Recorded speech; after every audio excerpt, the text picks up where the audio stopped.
Ever notice how ads always pop up at the worst moments? When the killer's identity is about to be revealed. During that perfect meditation flow. On Amazon Music, we believe in keeping you in the moment. That's why we've got millions of ad-free podcast episodes, so you can stay completely immersed in every story, every reveal, every breath. Download the Amazon Music app and start listening to your favorite podcasts ad-free, included with Prime. Enhance your CTE programs of study with new AP Career Kickstart courses. Help your students kickstart their careers with AP Cybersecurity or AP Business with Personal Finance. Learn more at careerkickstart.org. This is Optimal Relationships Daily. How to Set Boundaries with Your Parents by Tonya Lester of tonyalester.com. Many articles have been written about setting boundaries in romance and friendship. But setting boundaries with one's family, especially one's parents, is often considered off-limits. Even once we've reached adulthood, it can be difficult to challenge a parent's authority and insist on changing the status quo. Consider my client Helen. Helen's older sister Rebecca terrorized Helen throughout her childhood and adolescence. Rebecca, 10 years older than Helen, hit her, stole from her, screamed at her, and sought to undermine her at every turn. But all this abuse happened in secret. Rebecca would act normally in front of their parents, but Mr. Hyde would appear as soon as their heads were turned. Despite the secrecy, Helen felt her parents must have known something was happening. Helen would beg not to be left alone with Rebecca. She was always covered in cuts and bruises. She exhibited anxious behavior at home, bedwetting, insomnia, and trichotillomania, pulling out her hair, that would disappear when she went to sleepaway camp every summer. Once she left for college, Helen started seeing a therapist on campus and began to process what had happened to her. The next time she was home, she had an emotional discussion with her parents, pouring out everything that had happened. Helen related how scared she was of Rebecca and how angry she was at them for not protecting her. Her parents were receptive. They both wept and apologized for not seeing what was happening and stepping in. They admitted that they knew something was off about Rebecca, but ignored it. Helen felt great about the conversation. Helen also told them that she wouldn't be able to spend holidays together as a family until she was ready to confront Rebecca, which she didn't feel able to do. Her parents seemed to accept the decision, but the week before Thanksgiving, her mom reached out and asked Helen to reconsider. After all, the past was in the past, and they were still a family. Helen capitulated, and everyone pretended nothing had happened for the next 10 years. Helen came to see me 6 months pregnant with her second child, a girl. She'd already had a 3-year-old girl. Yet with this pregnancy, she was suddenly beset with panic attacks and nightmares. Her traumatic childhood memories came flooding back. This time when she told her parents that she was struggling, they turned stone cold. They questioned her recollection and minimized her memories of what had happened.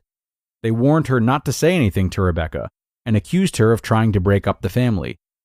The conversation ended with Helen's mom saying, "Why can't you just get over this?" and slamming down the phone.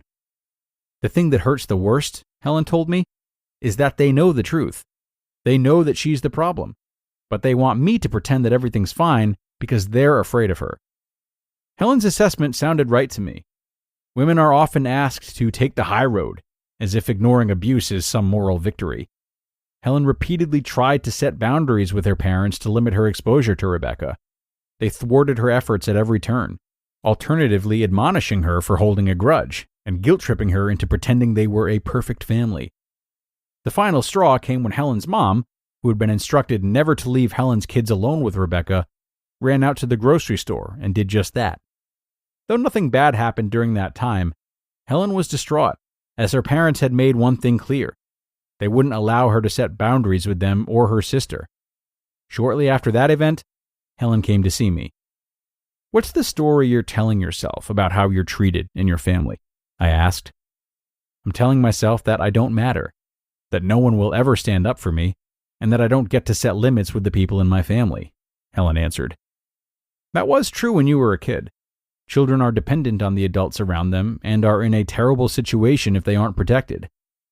But who's not respecting your limits now? Helen saw where I was going with this. Me. I'm not respecting my own limits. I'm waiting for their permission and help, but I don't have to."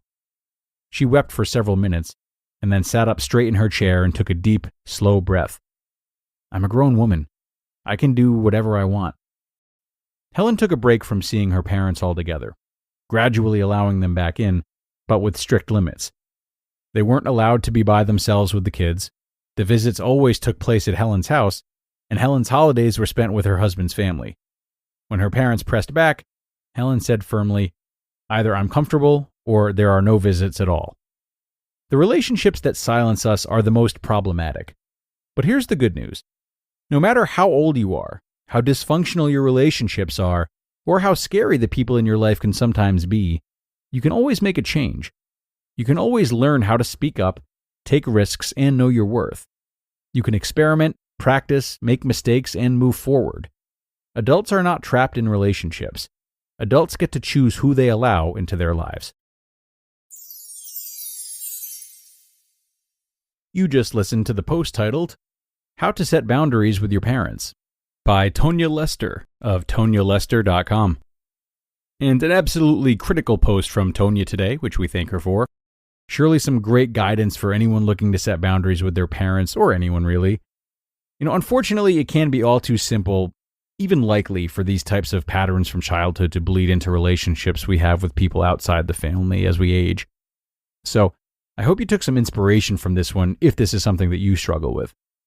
And for the parents out there who were maybe expecting our standard type of article about how to parent, keep this in mind regardless. Consider how you can better listen to your kids, help them and support them in their boundary setting, and perhaps most importantly, not let your own visions or standards of family perfection get in the way of this, as it sounds like this was the case for Helen's parents. So that'll do it for today, everyone. I hope you enjoyed this post, and I thank you so much for joining me as always. And do be sure to come on back tomorrow for another parenting article in the Friday show. That's where your optimal life awaits.